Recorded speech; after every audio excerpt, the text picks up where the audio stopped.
Hi, folks. Welcome to episode 20 of the Lemons and Pineapples podcast with me, Emma O'Brien. Today, I am going to be talking to you about why you should stop letting life pass you by and why now is the time to step up and do that thing that you want to do. And now is the time to get going in the direction that you want to go in.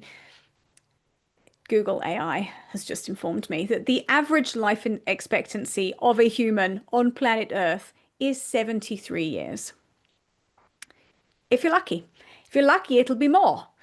If you're unlucky, it might be less. And it's really interesting to put it into perspective here with this. So if you have an average of 73 years on Earth, I'm 44 now.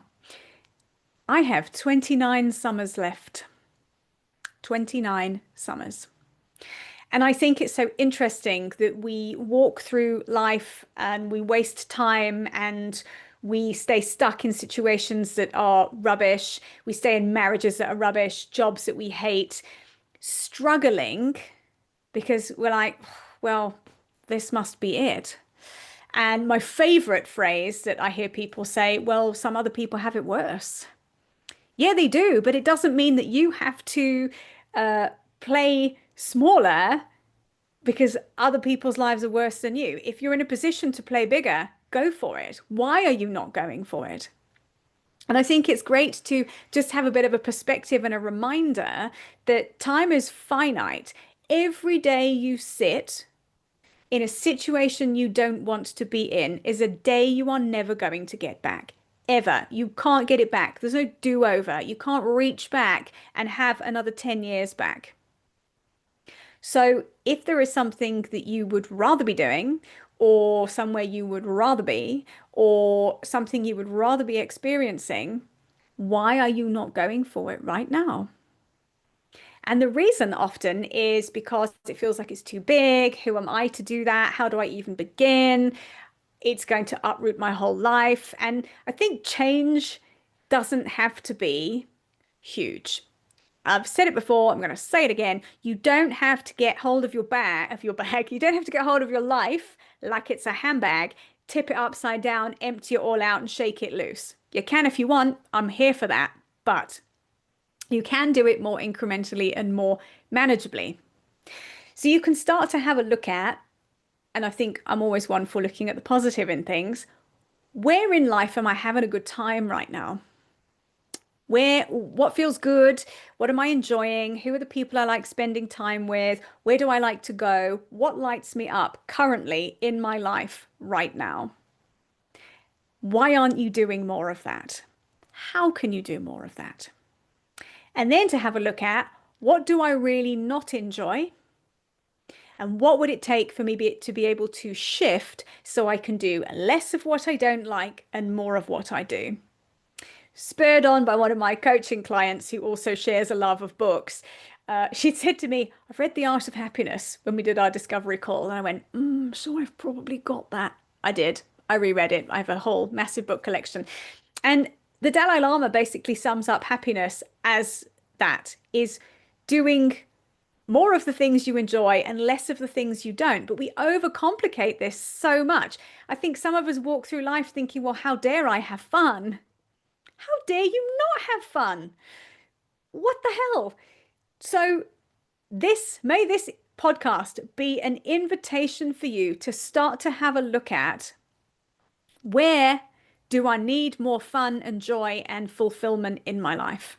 And what would it take for me to make some incremental or huge shifts so that I can do more of that? I had a situation in 2012 where I exited stage left from a relationship. It was a relationship with the guy I'd actually moved from the UK to South Africa with. And he turned out to be psychotic, would be putting it mildly. And I kind of went, oh, this is really not very good. But I wasn't in a position to just get up and leave. It was his house and I was financially reliant on him and everything else. But I realized this in the long run is not what I want. I do not want to be living this life.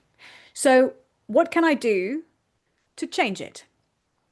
And I started to stash money separately. I started to really double down on my photography business. And I started to get my ducks in a row and get prepped for the day when he went to work. And I packed all my stuff and I took everything and I left. But it took me nearly a year of prepping to get to that stage. So sometimes change takes a little while, and it's something that you have to do every single day to get yourself extricated from something you don't want to be in. Let's switch the relationship we don't want to be in to a job you no longer want to be doing. If you want to have a career change, you might need to retrain for something. Is there an evening class you can do? Can you go and research it when you finish listening to the podcast? Go find what do you need to be able to do that career shift, and what is stopping you from starting right now with making a small step of making that a reality. Change feels difficult because we go, well, I'm here and I want to be here, but the chasm between the two is so huge. I don't think I can do it. You won't be able to do it in one go, but you can do it incrementally with some planning and some strategy and getting yourself into the right headspace with it.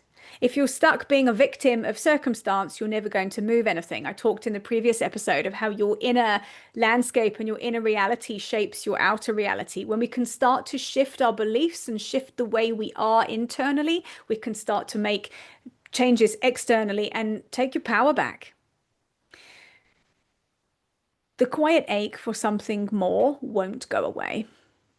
You can try and shut it up, you can try and numb it, you can try and ignore it, but that little nag in your soul that says we're destined for something more, it'll never go quiet. So what would it take for you to listen to it? And what would it take for you to start taking small action steps in the direction that it is calling you? How many summers potentially do you have left if you're lucky? And I think putting it into that kind of perspective, you go, oh, time is a bit finite. Do I want to spend the next 29 summers doing something I don't like? Do I want to spend the next 29 summers going, yeah, it's fine. Everything's fine. My life is fine. And actually, I don't know about you, but I'm not here for fine.